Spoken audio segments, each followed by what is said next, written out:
ദൈവനാമത്തിന് മഹത്വം. കർത്താവിൻ്റെ കൽപ്പന അനുസരിക്കുവാനായിട്ട് ഈ കർത്തൃ ദിവസത്തിൽ ഇവിടെയുള്ള വിശുദ്ധരോടൊത്ത് ലഭിച്ച അവസരത്തിനായിട്ട് സ്തോത്രം ചെയ്യുന്നു. അല്പനിമിഷം വൈകിയതിൽ ക്ഷമ ചോദിക്കുന്നു. ഇന്ന് കർത്താവിനെ ഓർക്കുവാൻ എന്നെ പ്രേരിപ്പിച്ച ചിന്ത എന്ന് പറയുന്നത് മത്തായി സുവിശേഷം 2-ാം അധ്യായത്തിലുള്ളതാണ്. നമുക്ക് മത്തായി സുവിശേഷം 2-ാം അധ്യായത്തിലേക്ക് തിരിയാം. അതിലെ 1, 2, 10, 11 വാക്യം വായിക്കാം. മത്തായി സുവിശേഷം 2-ാം അധ്യായത്തിൻ്റെ 1, 2, 10, 11 വാക്യങ്ങൾ നമ്മോട് ഇപ്രകാരം വായിക്കുന്നു. ഹേരോദ രാജാവിൻ്റെ കാലത്ത് യേശു യഹൂദയിലെ ബെത്ലഹേമിൽ ജനിച്ച ശേഷം കിഴക്കു നിന്ന് വിദ്വാൻമാർ യെരുശലേമിലെത്തി. യഹൂദന്മാരുടെ രാജാവായി പിറന്നവൻ എവിടെ? ഞങ്ങൾ അവൻ്റെ നക്ഷത്രം കിഴക്കു കണ്ട് അവനെ നമസ്കരിക്കുവാൻ വന്നിരിക്കുന്നു എന്ന് പറഞ്ഞു. 10, 11 നക്ഷത്രം കണ്ടതുകൊണ്ട് അവർ അത്യന്തം സന്തോഷിച്ചു. ആ വീട്ടിൽ ചെന്ന് ശിശുവിനെ അമ്മയായ മറിയയോടുകൂടെ കണ്ട് വീണ് അവനെ നമസ്കരിച്ചു. നിക്ഷേപ പാത്രങ്ങളെ തുറന്ന് അവന് പൊന്നും കുന്തിരുക്കവും മോരും കാഴ്ചവെച്ചു. വളരെ സുപരിചിതമായ വേദാംശമാണ്.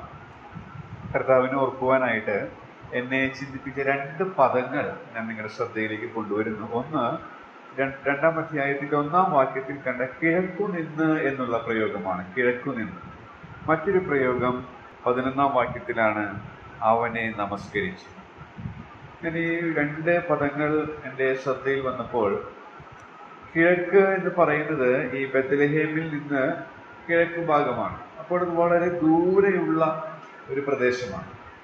അപ്പോൾ ദൂരസ്ഥരായ ഒരു ചിത്രമാണ് ഈ വിദ്വാൻമാർ കിഴക്കു നിന്ന് വന്നു എന്നുള്ളത് കൊണ്ട് അർത്ഥമാക്കും. അങ്ങനെ ദൂരസ്ഥരായ ഈ വിദ്വാൻമാർ കിഴക്കു നിന്ന് വന്ന് ചെയ്ത കാര്യമാണ് 11-ാമത്തെ വാക്യത്തിൽ വായിച്ചത്, അവനെ നമസ്കരിച്ചു. അപ്പോൾ ഇത് നമ്മുടെ ഒരു ചിത്രമായിട്ട് നമുക്ക് എടുക്കാനായിട്ട് സാധിക്കും. ഇതൊരു ചരിത്ര സംഭവമാണെങ്കിൽ തന്നെയും കർത്താവിനെ ഓർക്കുവാൻ ഈ ചരിത്ര സംഭവത്തിൽ നിന്ന് ഒരു പിക്ചർ നമുക്ക് ലഭിക്കുന്നുണ്ട്. അതാണ് കർത്താവിനെ മഹത്വപ്പെടുത്തുവാനായിട്ട് എന്നെ സഹായിച്ചത്. അത് മറ്റൊന്നുമല്ല, നാം എഫേസ്യ ലേഖനത്തിൽ വായിക്കുന്നുണ്ട്, ദൂരസ്ഥരായിരുന്നു. മുമ്പേ നമ്മൾ ദൂരസ്ഥരായിരുന്നു, എന്നാൽ ഇപ്പോൾ സമീപസ്ഥരായിട്ട് തീരാനിടയായിട്ട് തീർന്നു. ഈ വിദ്വാൻമാർക്കും സംഭവിച്ചത് അത് തന്നെയാണ്. അവർ കിഴക്കുള്ളവരായിരുന്നു, ദൂരസ്ഥരായിരുന്നു, എന്നാൽ അവർ കർത്താവിനെ നമസ്കരിക്കുവാനായിട്ട് അവർ സമീപസ്ഥരായിട്ട് തീരാൻ ഇടയായിട്ട് തീർന്നു എന്നുള്ളതാണ്. എഫേസ്യ ലേഖനത്തിൽ അതെങ്ങനെ സാധിച്ചു എന്നുള്ളത് നാം വായിക്കുന്നുണ്ട്. നമുക്ക് അറിവുള്ളതാണ്, ക്രിസ്തുവിന്റെ രക്തത്താലാണ് അത് സാധിച്ചത്. പത്രോസിന്റെ ലേഖനത്തിൽ അത് പറയുന്നുണ്ട്. നമുക്കതൊന്ന് വായിക്കാം. 1 പത്രോസ്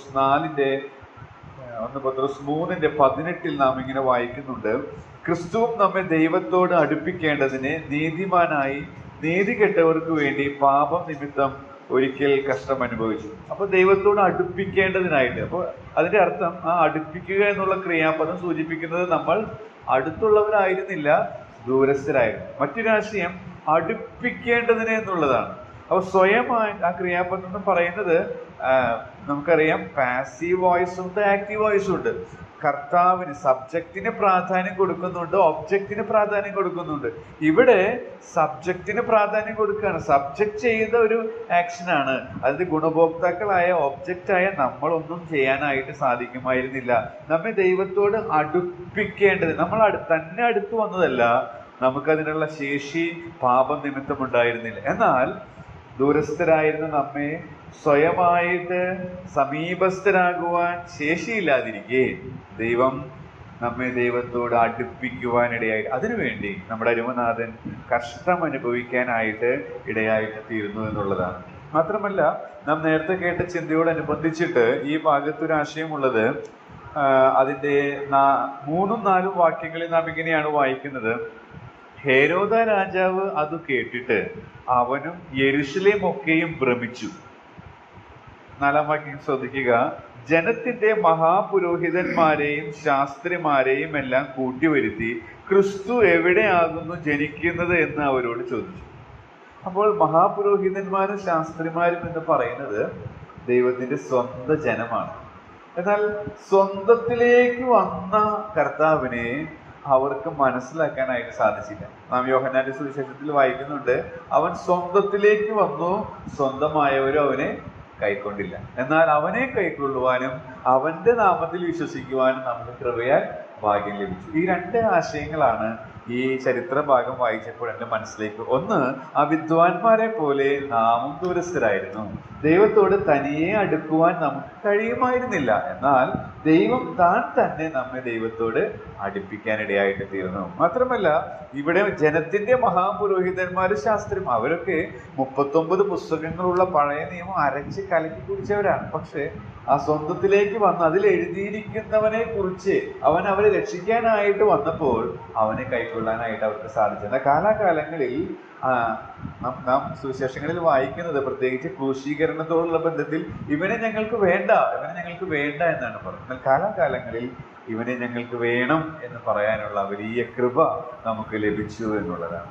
എന്നാൽ ഇങ്ങനെ ദൈവത്തോട് നമ്മെ അടുപ്പിക്കേണ്ടതിനായിട്ട് കർത്താവ് ചെയ്ത കാര്യം പൗലോസ് കൊരിന്ത്യരോട് പറയുമ്പോൾ പറയുന്നത് എന്താണെന്നറിയാമോ? നമ്മുടെ പെസഹ കുഞ്ഞാടും അറുക്കപ്പെട്ടിരിക്കും. അപ്പൊ നമ്മെ ആ പിശാചിന്റെ അടിമത്തത്തിൽ നിന്ന് വിടുവിച്ച് ദൈവത്തോട് അടുപ്പിക്കാനായിട്ട് അവനൊരു കുഞ്ഞാടായി, പെസഹ കുഞ്ഞാടായിട്ട് മാറാനിടയായിട്ട് തീർന്നു എന്നുള്ളതാണ്.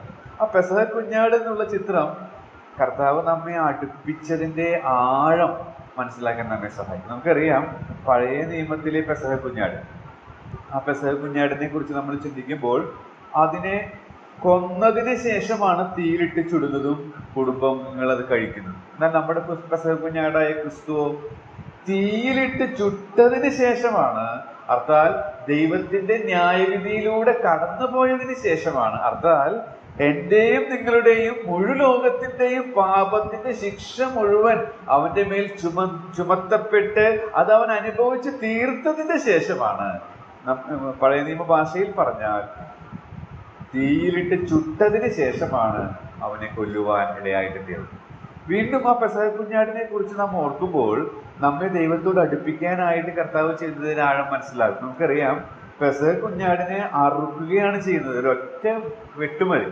എന്നാൽ നമ്മുടെ പെസഹ കുഞ്ഞാടോ, നാം പാടിയ പാട്ടുകളിലൊക്കെ ഓർക്കുന്നത് പോലെ അടിമുടി മുഴുവനും നമുക്ക് വേണ്ടി ഈ പെസഹ കുഞ്ഞാട് മുറിവുകളേറ്റു. നമ്മെ ദൈവത്തോട് അടുപ്പിക്കാൻ, നാം ആയിരുന്നു ദൂരസ്ഥർ, എന്നാൽ നമ്മെ ദൈവത്തോട് അടുപ്പിക്കാനായിട്ട് കർത്താവ് അടിമുടി മുഴുവൻ മുറിവുകളേറ്റു. ദൈവക്രോധാഗ്നിയിലൂടെ കടന്നുപോയി. മാത്രമല്ല, പഴയ നിയമത്തിലെ പെസഹ കുഞ്ഞാട് അവരതിനെ അറുക്കുന്നു, തീയിലിട്ട് ചുടുന്നു, ഭക്ഷിക്കുന്നു, അതോടുകൂടെ കഴിക്കും. എന്നാൽ നമ്മുടെ പെസഹ കുഞ്ഞാടോ, അവൻ മരണം കൊണ്ട് അവസാനിക്കാതെ മരണത്തെ വെന്നവൻ ഉയർത്തെന്ന് ജീവിക്കുകയാണ്. ആ കർത്താവ് നമ്മുടെ പെസഹ കുഞ്ഞാട് ഇന്ന് ജീവിക്കുന്നത് കൊണ്ട് നമുക്ക് ഉറപ്പുണ്ട്, ഒരു കാലത്ത് ദൂരസ്ഥരായിരുന്ന നമ്മെ ഇന്ന് ദൈവത്തോട് അടുപ്പിച്ചു. ഇന്ന് നമുക്ക് ധൈര്യമായിട്ട് പറയാൻ സാധിക്കും, എന്നാൽ ദൈവത്തോട് അടുത്തിരിക്കുന്നത് എനിക്ക് നല്ലത്. ആ തിരിച്ചറിവിലേക്ക് കൊണ്ടുവന്ന നമ്മുടെ അരുമനാഥനെ നമുക്ക് ഓർക്കാം. അവന്റെ കഷ്ടാനുഭവങ്ങളെ മറക്കാതെ ധ്യാനിക്കാം. അവന്റെ നാമം മഹത്വപ്പെടുമാറാം.